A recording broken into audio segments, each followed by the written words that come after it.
Los muñecos vudú actúan como poderosos símbolos, canalizando la intención del practicante hacia un efecto psicológico y cultural tangible. Hay armas que son, digamos, invisibles, no cortan, no envenenan, no disparan y aún así son letales. Hoy vamos a abrir un expediente muy oscuro para analizar una de las armas más antiguas y aterradoras que existen, el poder de la sugestión humana.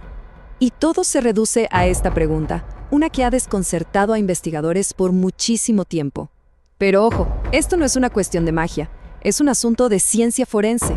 ¿Y la respuesta? Bueno, la respuesta es bastante inquietante. Nuestra investigación comienza aquí, en el expediente clasificado VD-882. ¿De qué trata? De una serie de muertes súbitas. Las autopsias no encuentran nada. Cero veneno, cero trauma físico. Las víctimas simplemente dejaron de existir.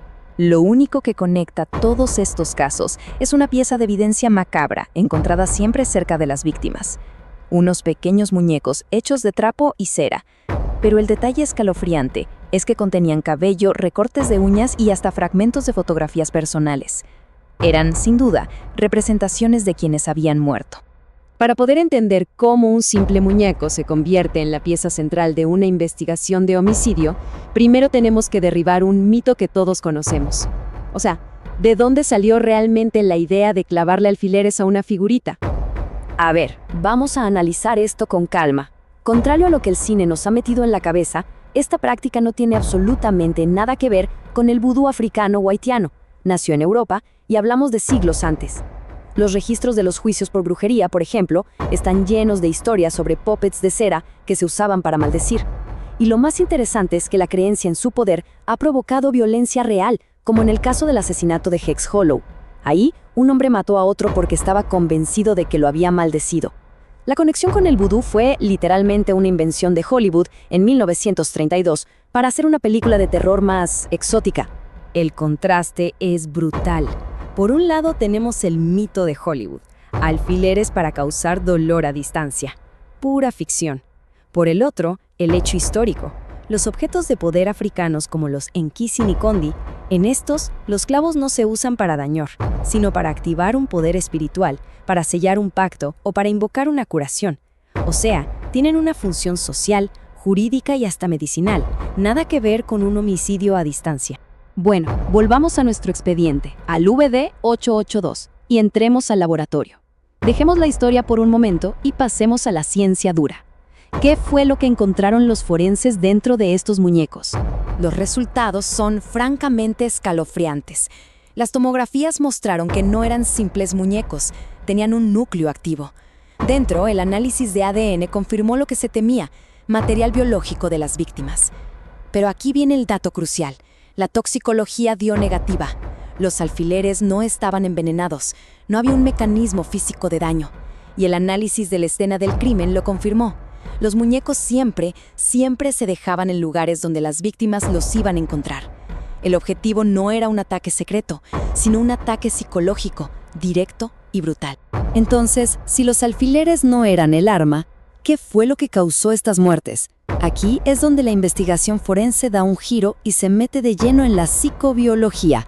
La primera hipótesis, la más obvia, el arma que todos pensamos, los alfileres, queda completamente descartada. No hay toxinas, no hay veneno, ese no es el mecanismo. El arma real es mucho más sutil y, si me preguntan, mucho más aterradora. El verdadero instrumento de muerte fue la propia mente de la víctima, armada con una creencia absoluta e inquebrantable en su propia condena.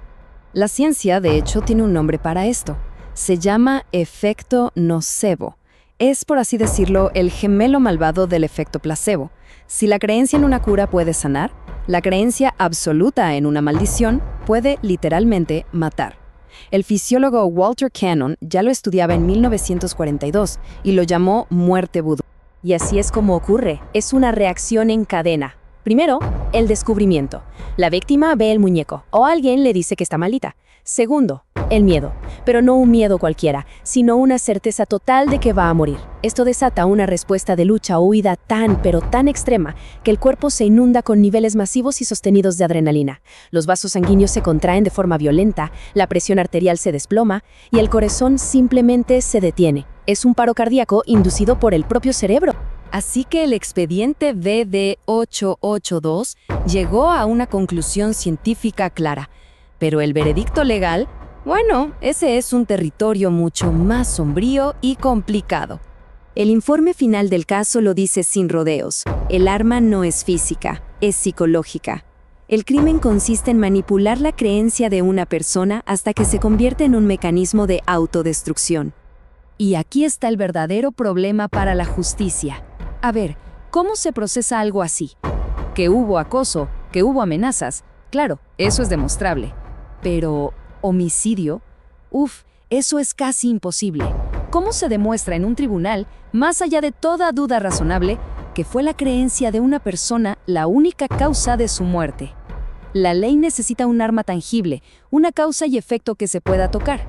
Y así, el expediente se cierra. La ciencia explica el cómo, pero la justicia se queda sin respuestas. No se pueden tomar huellas dactilares del miedo. No hay forma de encarcelar a la sugestión. Y esto nos deja con una pregunta final. Una pregunta que se queda flotando en el aire. Si un crimen no puede ser procesado, pero su resultado es la muerte, ¿no estaremos viendo la anatomía de un crimen perfecto?